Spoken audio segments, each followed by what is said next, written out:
de maio. A data não poderia passar em branco. E de Papo com Citinha vai abordar, com um professor da Universidade Federal do Triângulo Mineiro, este assunto. Aguarde!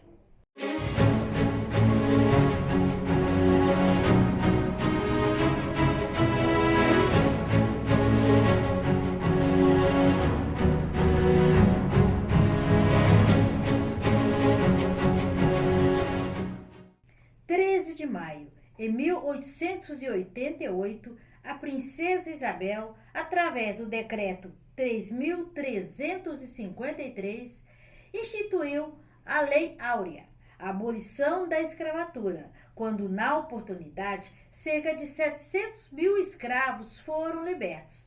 Professor Carlos Moraes é pró-reitor aqui da Universidade Federal do Triângulo Mineiro. Professor, é um dia muito conturbado, né? 13 de maio. Na realidade, houve realmente a abolição da escravatura?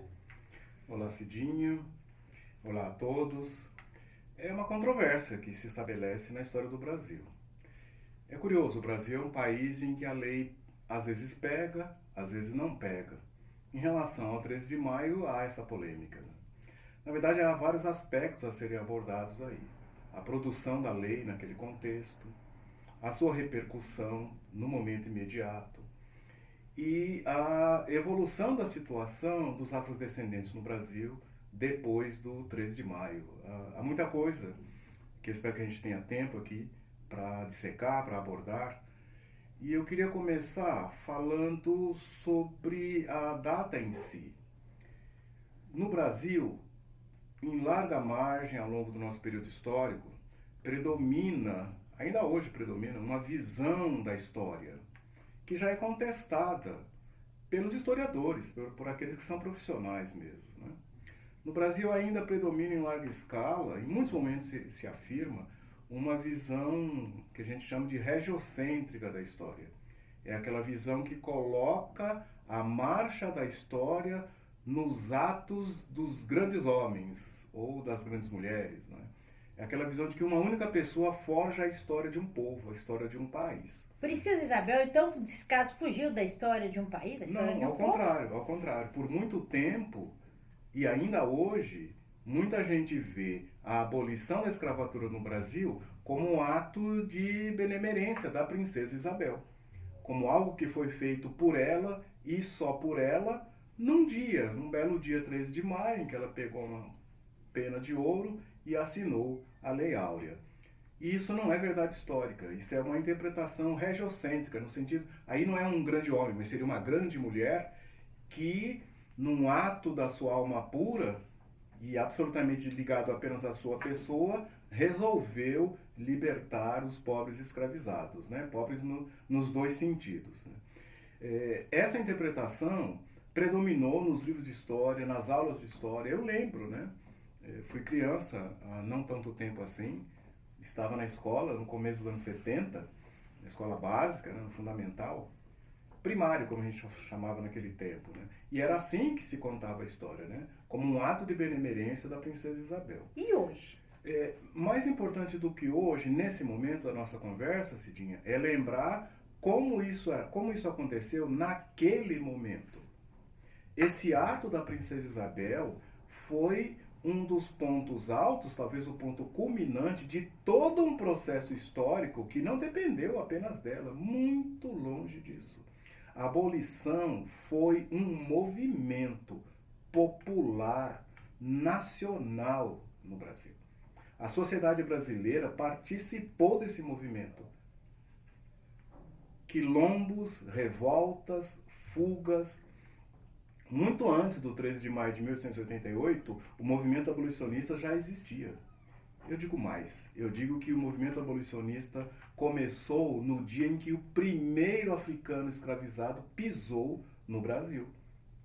Porque quando ele chegou aqui, ele já não aceitou o cativeiro. Já procurou modos de evadir. Já procurou modos de afirmar a sua dignidade humana. Então, a abolição não aconteceu no 13 de maio, a abolição aconteceu ao longo de 300, de 400 anos. Para chegar até esse momento, né? Na verdade 388 anos, para chegar a esse momento em que a princesa assinou. Então, se a gente se reporta a algumas décadas anteriores, já tinha havido muita movimentação da sociedade brasileira em todos os níveis de renda ou de etnia, de pertencimento étnico, né? Mas com negros sendo protagonistas. Não se pode falar do movimento abolicionista sem se falar em José do Patrocínio e Luiz Gama. Sem eles não existe Princesa Isabel assinando esse papel. Então, nesse caso aí, só quer dizer que ela seguiu o que a sociedade cobrava. Sem dúvida nenhuma. Era insustentável o escravismo. Era insustentável. Por todas as forças sociais que estavam atuando naquele momento, contra e a favor da escravidão, a situação ia estourar de uma maneira ou de outra. E estourou. E nós vemos, né? Só para falar um pouquinho das forças contrárias. O resultado da abolição para a monarquia foi imediato. Um ano depois, a monarquia foi abolida.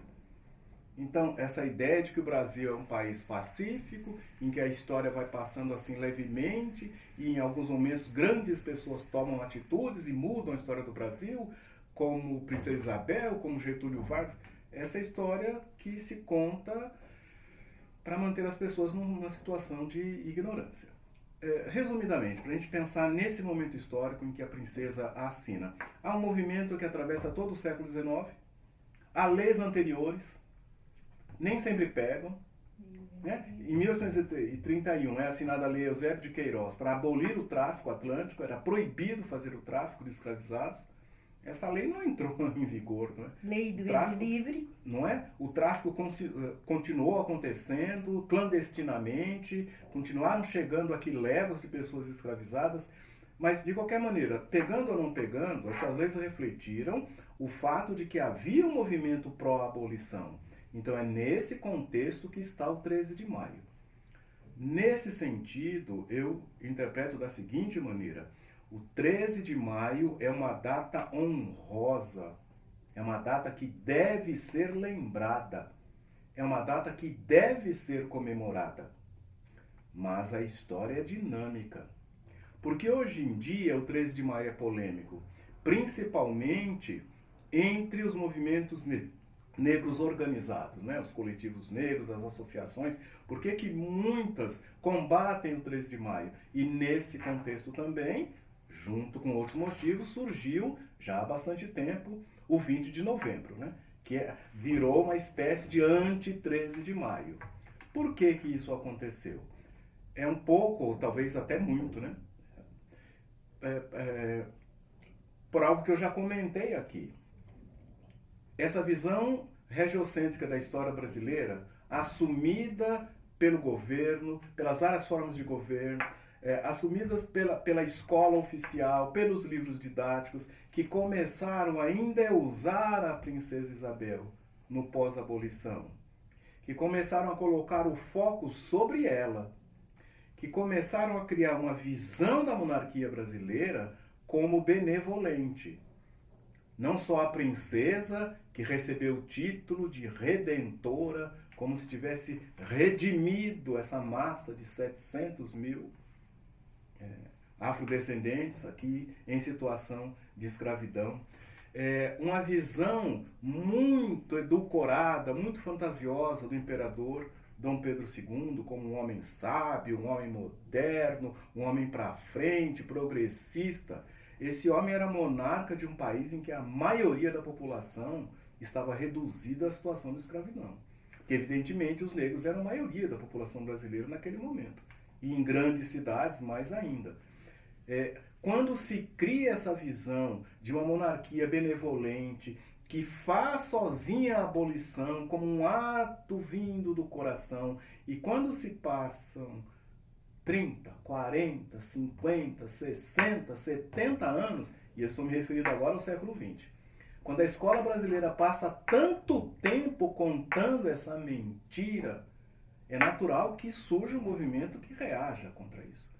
Então a gente começa a ver, já nos anos 60, 70, e isso vai explodir nos anos 80, o surgimento, ainda no contexto da ditadura civil-militar, não é? A gente acabou de comemorar, entre aspas, os 60 anos do golpe de 1º de abril. Né? Mas, enfim, quando ali, anos 70, anos 80, ainda nesse contexto de muita repressão, jovens negros, profissionais negros, professores negros começam a estruturar os movimentos negros mesmo, que vão para a rua, como o Movimento Negro Unificado lá em São Paulo, que fez a sua primeira manifestação nas escadarias do Teatro Municipal, no centro da cidade, em 1978, esses jovens todos, e essa mentalidade nova, olha para o 13 de maio da maneira como ele foi imposto, essa visão cor-de-rosa de que a abolição foi porque a princesa acordou um belo dia e falou, não, que isso, gente, vamos parar, vamos abolir a escravidão. Então, é natural essa reação, é natural que tenha havido essa reação. Diga, eu continuo já. É uma questão, a comemoração do 13 de maio em si, com vários grupos, ternos de congados e moçambiques que vão para a rua, vão comemorar essa data. Alguns assumem a falta, porque os patrões não liberam a esta comemoração. O senhor colocou que no dia 20 de novembro é considerado feriado, sim. O 13 de maio não é considerado feriado. Então, essas comemorações têm algum fundamento? Elas justificam? O fundamento está aí.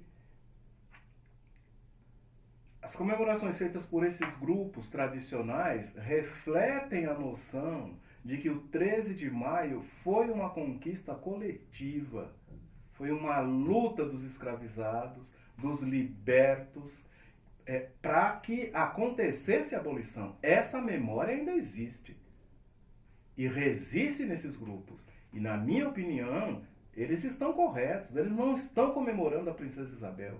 Eles estão comemorando a assinatura de um documento que formalizou aquilo que é um dom de toda pessoa humana, ser livre. Isso precisa, isso deve, isso pode ser comemorado. Então aí eu estou fazendo uma divisão entre dois grupos. Esses grupos aos quais você se referiu guardam essa memória. Eu falei há pouco de um grupo de jovens que vem desde os anos 60, 70, 80. A memória que eles têm, que lhes foi imposta, é outra. É a memória da abolição da escravatura feita exclusivamente pela princesa Isabel. A memória de uma abolição da escravatura da qual os escravizados não participaram, como se não fossem uma força política, como se eles não tivessem influência nesse processo. Isso não é culpa dessa juventude que se levantou desde os anos 60, de que eles criaram essa visão da abolição. Essa visão foi imposta para eles pela escola. Para eles não, para nós, porque eu também participei disso. Também recebi essa visão edulcorada, como eu disse, né, adocicada da abolição. Isso, os meios oficiais no Brasil, como eu disse, governo, escolas, todo um sistema educacional pondo foco na princesa Isabel. Então é natural que esses grupos novos, desde os anos 70, 60, como eu estou dizendo, que eles tenham se levantado contra essa visão. Mas os grupos tradicionais guardam uma memória mais longa, guardam a memória de que o 13 de maio foi uma grande festa. Machado de Assis registra isso num texto dele. Machado de Assis, que por algumas pessoas um pouco desavisadas, acham que ele não se posicionou contra a escravidão, nunca escreveu contra a escravidão. Machado de Assis escreveu contra a escravidão o tempo inteiro, do jeito dele, que era o sutil, o irônico, não era o panfletário. Mas arte não precisa ser panfletária para transmitir uma mensagem. Ok, retomando, esses grupos guardam essa memória da luta pela abolição, da grande festa pela abolição, no dia 13, no dia 14. Dia 15 foi diferente, porque os negros se viram na rua, sem eira nem beira. Podemos falar um pouco disso depois.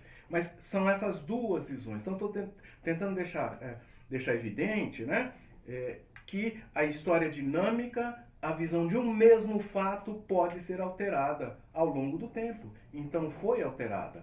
O que eu estou defendendo, aí realmente defendendo, precisamos tomar consciência do que o 13 de maio representou naquele contexto e de como ele foi produzido.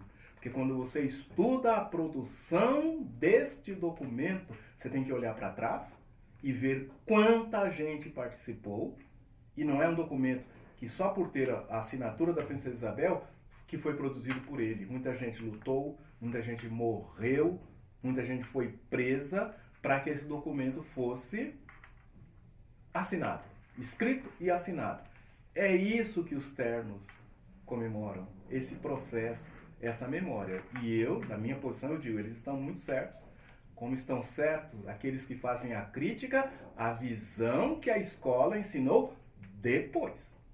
O senhor colocou um ponto muito importante, o 14 e o 15 de maio, né?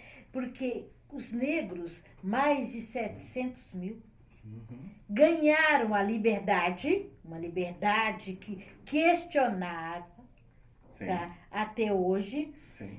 sem direito a nada. Sim. Simplesmente foram libertos. Tá certo, os fazendeiros, os proprietários não receberam, mas aquele que era escravizado, ele trabalhava para isso, foram sem direito a nada. Eles foram simplesmente jogados. Esse é o maior problema da abolição da escravatura. Cidinha, antes de seguir um pouco, posso contar uma história ainda do 13 de maio? Só para ilustrar como, pelo menos até os anos 50, essa data era vista positivamente por muitos grupos negros. Se você olhar por muitas cidades do interior, há clubes chamados 13 de maio. São clubes de negros. Em Piracicaba, a cidade em que eu nasci, havia o Clube 13 de Maio. Se não me engano, ele existe até hoje. Já não, seu passado, sua época de glória realmente ficou no passado. Mas me parece que existe até hoje, como existe em outras cidades, né? O que era o Clube de Maio? O Clube 13 de Maio em Piracicaba, nos anos 30, 40, 50, a época da juventude da minha mãe. Era o clube em que os negros se reuniam, em que a elite dos negros se reuniam, que todo mundo se reunia, porque eles não podiam frequentar os clubes dos brancos. Há quem fale que no Brasil nunca houve segregação, aí eu sou obrigado a rir, né? Há maneiras de segregar, e o Brasil sabe fazer isso muito bem, faz isso até hoje, né? Mas esse Clube de Maio, esse Clube 13 de Maio era o centro da vida social dos negros em Piracicaba. E a data do 13 de maio, eu ouso dizer que era mais importante do que o Natal. Era a grande festa dos negros em Piracicaba. Porque havia o baile do 13 de maio para comemorar a abolição. E nesse dia era realizada a eleição da rainha do 13 de maio. E eu falo isso com muito orgulho. A minha tia Joana, finada tia Joana, foi eleita rainha do 13 de maio anos a fio. Porque essa mulher era deslumbrante de linda.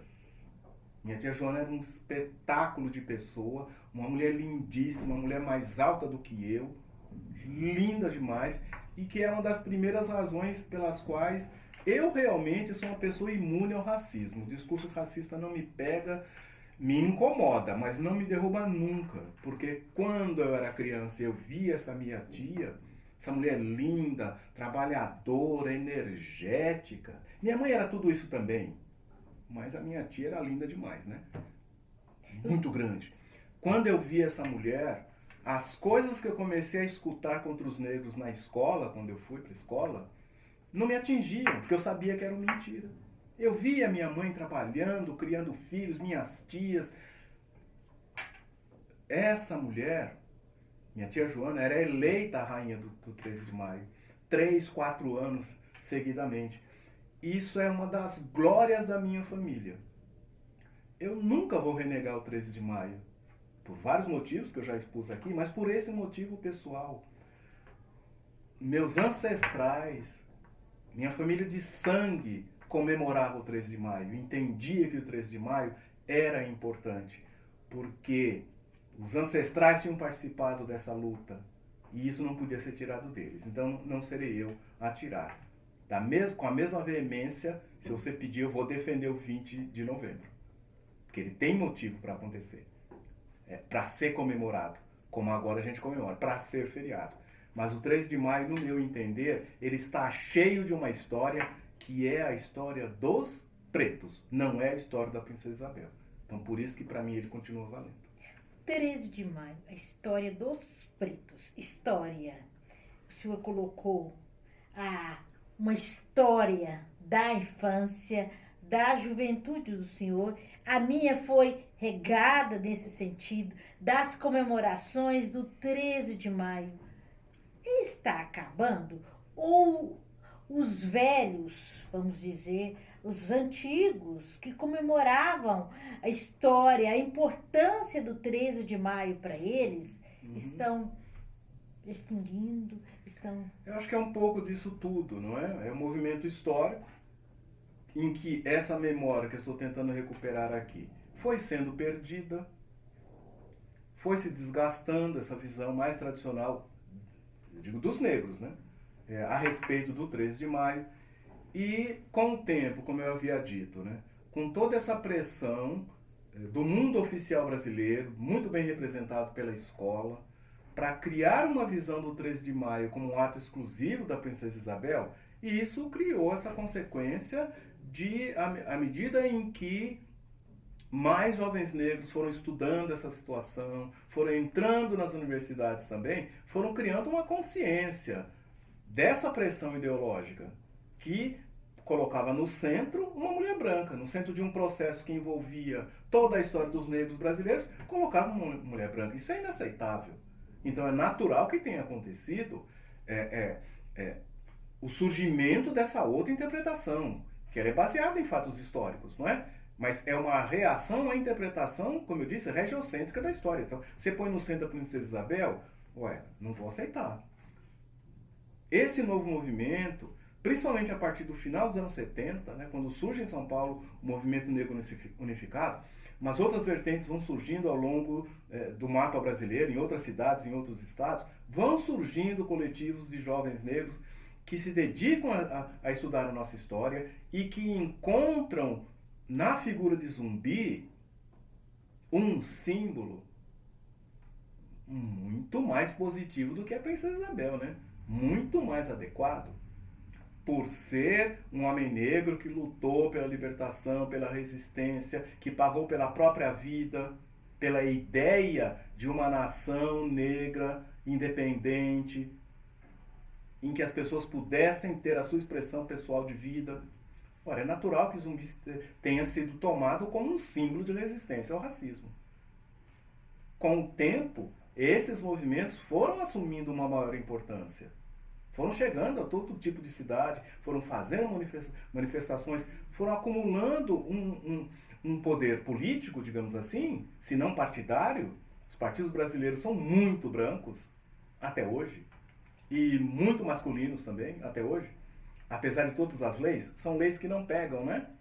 A cota partidária para mulheres, a cota partidária para negros, existem, mas os partidos encontram um meio de burlar a lei. Legisladores que burlam a lei. São coisas que só acontecem no Brasil, são as jabuticabas brasileiras, né? Só existem no Brasil.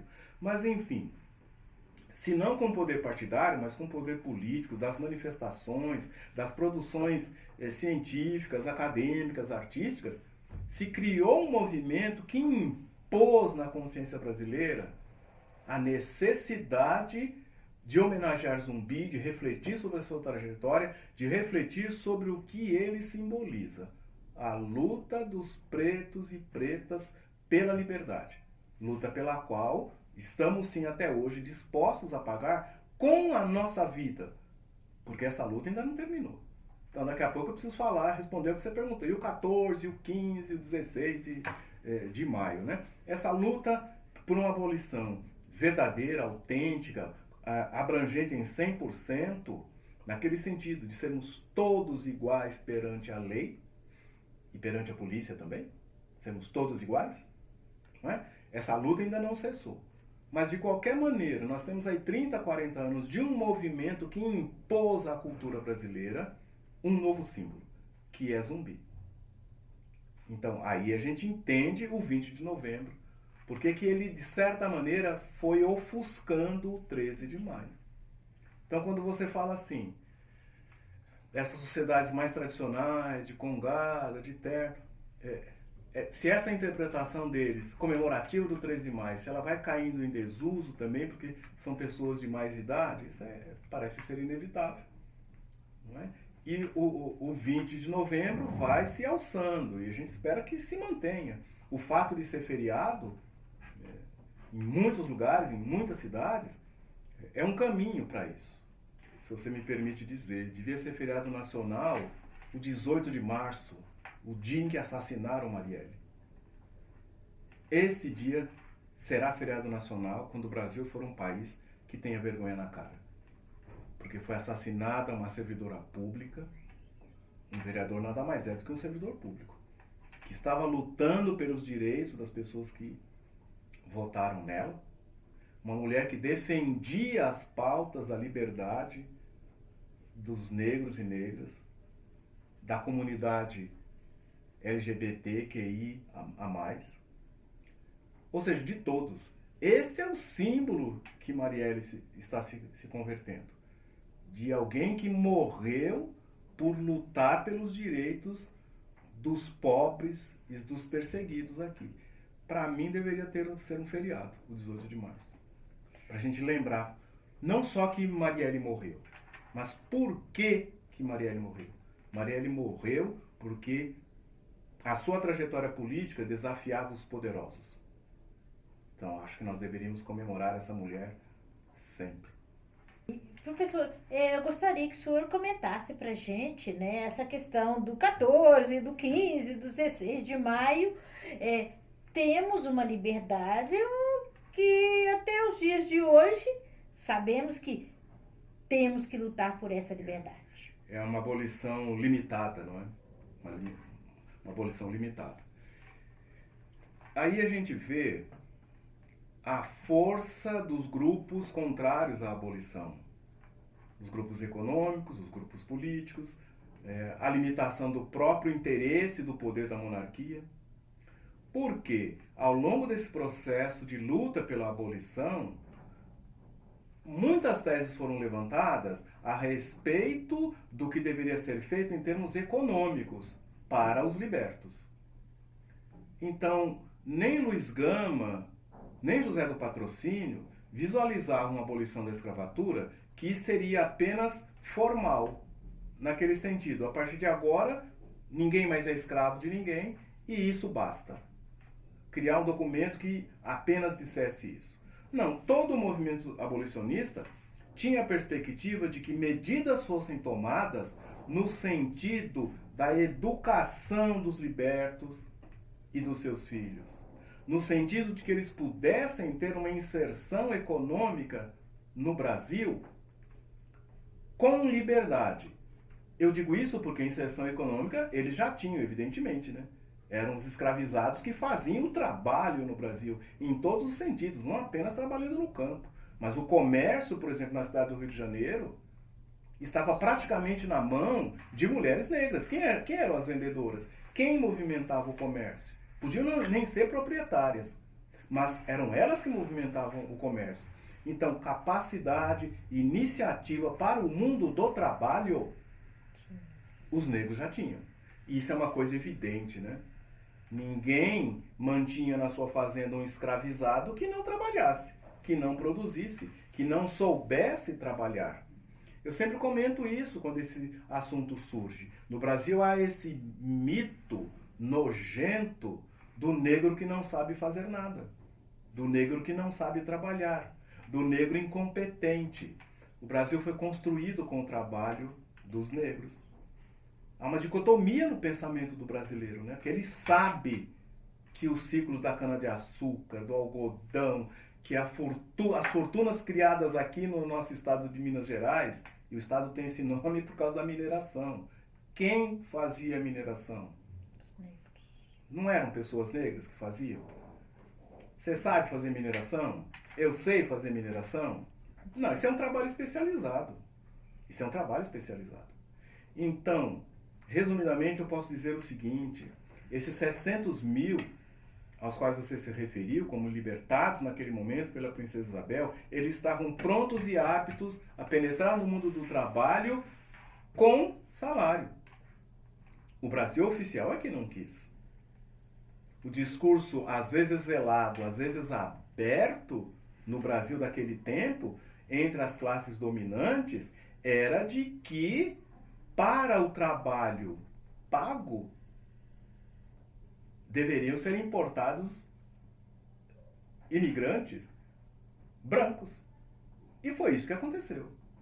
A imigração europeia no Brasil coincide com essa época, com essa reta final do movimento abolicionista. Por quê? Será que o Brasil aceitava que houvesse trabalhadores negros assalariados, remunerados, que pudessem acumular um capital e se tornar empresários? O Brasil aceitaria isso? O Brasil não aceitou. O Brasil preferiu importar pessoas de outros países às quais o Brasil deu essa oportunidade de ascender socialmente. É a situação que nós estamos. Então, o que eu estou querendo dizer é o seguinte: a situação dos negros brasileiros libertos, a partir do 14, do 15, do 16 de maio, não foi um acidente. Fez parte de um processo político, social e econômico em que as classes dominantes fizeram uma escolha: substituir a mão de obra escravizada pela mão de obra de imigrantes. E o capital que esses imigrantes traziam era a brancura. Professor, se formos falar do 13 de maio, da abolição, nós vamos ficar aqui horas e horas, né? Sabemos do tempo do senhor, sabemos também do tempo que temos que ter nesse sentido. Eu gostaria que o senhor fizesse, resumidamente, significado do 13 de maio para nós estarmos encerrando. Olha, o 13 de maio é uma data muito importante. O 13 de maio representou a culminância de um processo histórico, repito, produzido pelo sangue, suor e lágrimas de gerações de pessoas negras, escravizadas a maioria, libertas uma parte, aquilombadas uma boa parte também.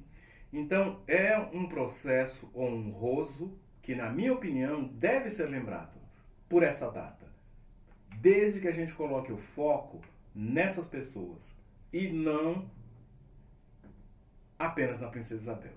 Ela cumpriu o rito, mas por trás dela havia uma força da sociedade brasileira dizendo: escravidão não. A escravidão precisa acabar. Então ela não fez isso de motu próprio, ela foi conduzida pela história, pela massa, porque é assim que a história funciona. A história é movida pelo coletivo, todos nós fazemos a história. O 13 de maio, naqueles grupos tradicionais aos quais eu me referi, a minha família, as pessoas que frequentavam o Clube de Maio, o Clube 13 de Maio lá em Piracicaba, eles tinham essa ideia de que eles também produziram o 13 de maio, por isso o comemoravam. Então, nesse sentido, eu defendo a sua comemoração. Não é comemorar a Princesa Isabel, é comemorar a luta. Obrigado, professor. 13 de maio. Não acabou. Ainda vamos enfocar este assunto com mais pessoas ligadas a esta data, ligadas à história e principalmente ligados ao movimento de libertação dos escravos.